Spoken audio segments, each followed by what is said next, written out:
Assalamualaikum warahmatullahi wabarakatuh. Selamat pagi anak-anak kelas 3 semuanya. Bagaimanakah kabarnya hari ini? Semoga sehat selalu ya. Nah anak-anak, hari ini kita akan mulai pembelajaran pada tema 2, yaitu tentang menyayangi tumbuhan dan hewan. Nah, hari ini kita akan mulai mempelajari subtema 1, yaitu tentang manfaat tumbuhan bagi kehidupan manusia. Hari ini kita akan membahas pembelajaran 1, 2, dan 3. Baik, mari kita mulai pembelajarannya. Yang pertama, bahasa Indonesia. Kita akan belajar tentang dongeng. Dongeng merupakan cerita khayalan. Dongeng umumnya bercerita tentang kehidupan pada zaman dahulu dan berisi pesan atau amanat.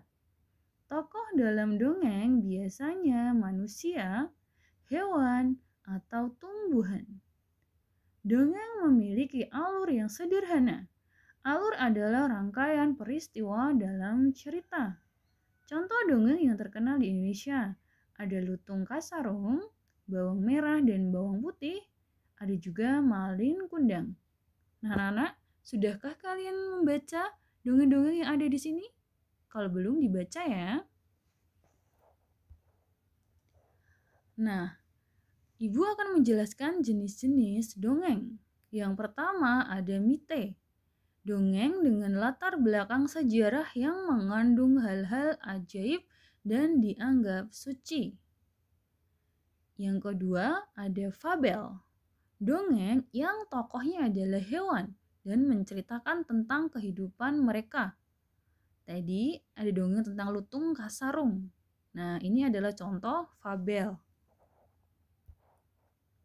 Selanjutnya ada legenda. Dongeng mengenai peristiwa sejarah suatu nama daerah atau asal-usul daerah.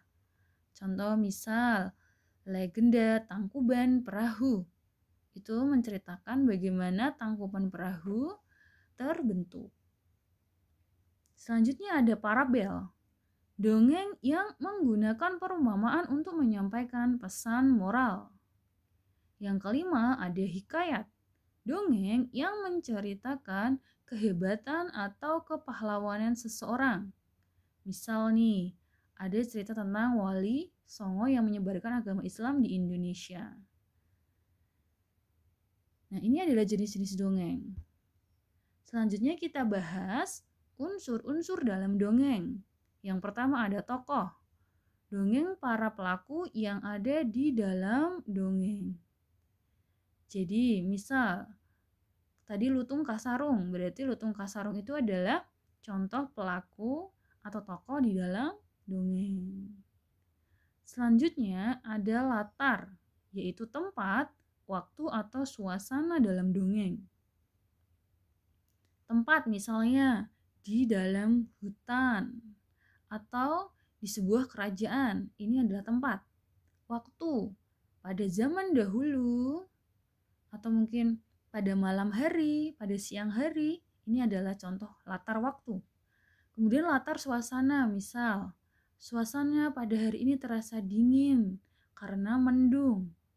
Nah, ini adalah contoh suasana dalam dongeng.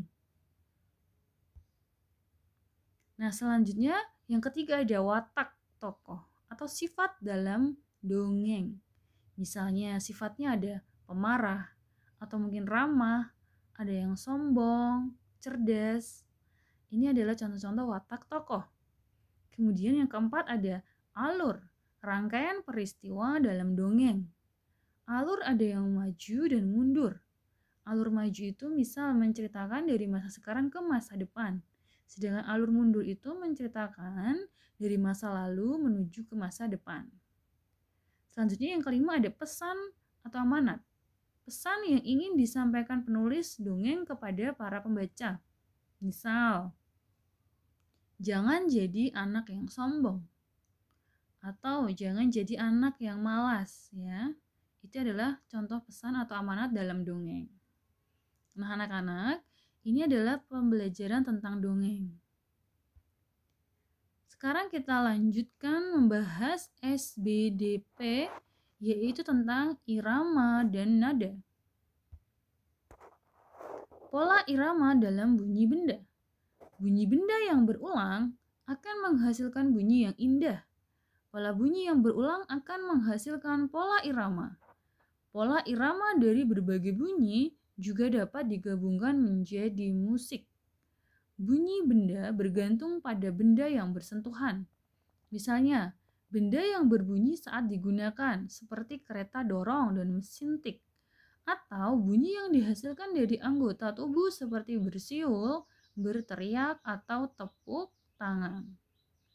Nah, anak-anak, jadi ada berbagai cara agar kita bisa menghasilkan bunyi. Seperti kita mengetik menggunakan mesin tik, nanti akan ada bunyi tik tik tik tik.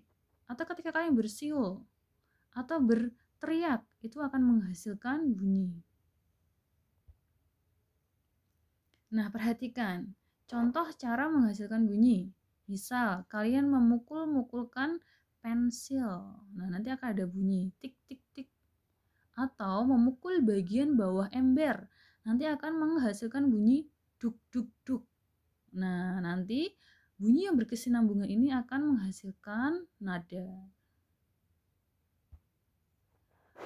Nah, sekarang kita akan membahas tentang irama dan nada dalam lagu anak.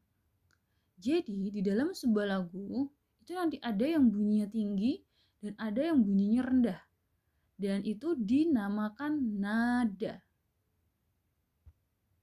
Kemudian, nada-nada ini nanti jika dirangkai akan menjadi melodi.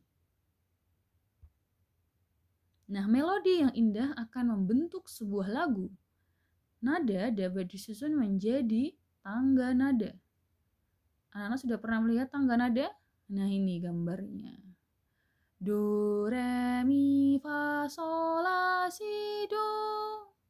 Jadi do, re, mi, fa, sol, la, si, do ini nanti biasanya digambarkan ya dengan garis hitam bentuk sebuah tangga nada. Nah, anak-anak, ini materi SBDP hari ini. Kita lanjut membahas PKN tentang mengucapkan terima kasih. Manusia adalah makhluk sosial yang memerlukan orang lain. Agar kehidupan berlangsung harmonis, setiap manusia harus saling menghargai. Jika ada yang berbuat baik kepada kita, kita perlu mengucapkan terima kasih. Mengucapkan terima kasih termasuk pengamalan Pancasila sila kedua. Mengucapkan terima kasih dapat membuat hati kita menjadi senang. Nah, ini anak-anak, jangan lupa kalian biasakan untuk mengucapkan terima kasih jika ada yang berbuat baik kepada kita. Dan mengucapkan terima kasih itu termasuk Pancasila, pengamalan sila kedua Pancasila. Nah, selanjutnya kita akan membahas matematika.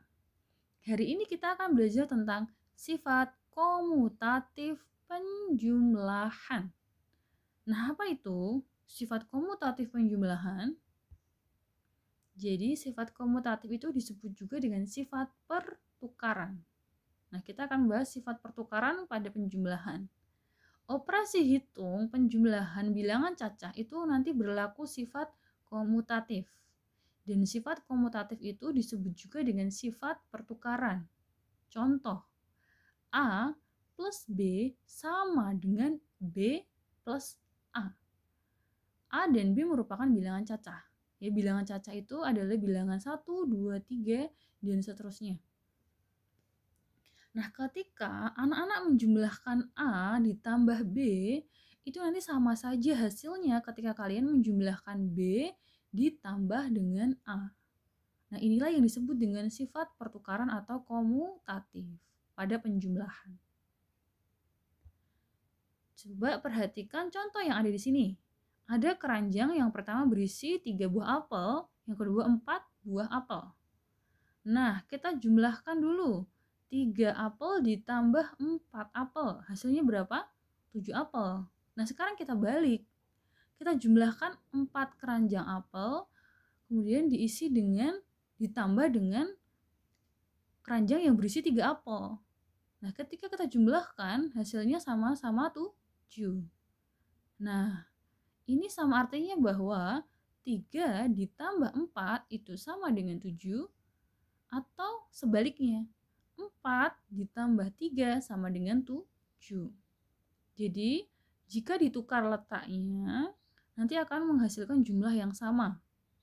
Ini adalah sifat komutatif atau pertukaran dalam penjumlahan.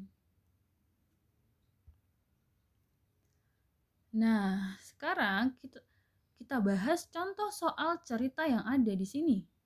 Siswa kelas 3A dan 3B akan melakukan kunjungan ke Taman Bunga Nusantara. Sekolah menyediakan 2 bus untuk mengantar siswa. Siswa akan dibagi menjadi 2 kelompok. Kelompok 1 berjumlah 20 anak dan akan naik ke bus A. Kelompok 2 berjumlah 36 anak akan masuk ke dalam bus B. Berapa jumlah siswa seluruhnya jika kedua bus ditukar kelompoknya? Ini anak-anak perhatikan ya. Bus A dimasukkan 20 anak, kemudian bus B dimasukkan 36 anak. Nah, coba kita hitung jumlahnya ya. Bus A berisi 20 anak ditambah dengan bus B 36 anak. Total siswanya sama dengan 20 ditambah 36, yaitu 56. Nah, misal kita tukar. Bus A dimasukkan 36 anak dan bus B dimasukkan 20 anak. Kita jumlah ya, 36 ditambah 20 sama dengan 56. Nah, ketika kita menukar letak 20 dan 36 dalam penjumlahan ini, sama-sama menghasilkan 56. Nih, 20 tambah 36 sama dengan 36 ditambah 20, yaitu 56. Ini menunjukkan sifat komutatif atau pertukaran dalam penjumlahan. Nah, bagaimana? Sudah paham tentang sifat komutatif atau pertukaran dalam penjumlahan? Jika belum, nanti boleh bertanya ya kepada ibu guru. Nah, anak-anak, demikian pembelajaran pada hari ini. Nah, tugas tematik hari ini yang pertama, bacalah dongeng berjudul Pohon Pepaya dan Pohon Kelapa pada halaman 103 sampai dengan 104. Kemudian sebutkan unsur-unsur cerita dalam dongeng tersebut. Yang pertama, sebutkan tokohnya, latar, watak tokoh, alur, dan pesan atau amanat yang terkandung dalam dongeng tersebut. Selanjutnya yang kedua, kerjakan soal matematika pada halaman 105 nomor 2. Ya, yang dikerjakan hanya nomor 2. Selanjutnya, lengkapilah percakapan pada halaman 110 nomor 1. Ya, di situ ada percakapan, nanti kalian lengkapi. Kemudian yang keempat, sebutkan 4 contoh cara menghasilkan bunyi. Ini ada di buku kalian, bisa kalian cari di bagian SBDP. Nah, anak-anak semuanya, demikian materi dan tugas pada hari ini. Kita lanjutkan lagi besok. Wassalamualaikum warahmatullahi wabarakatuh.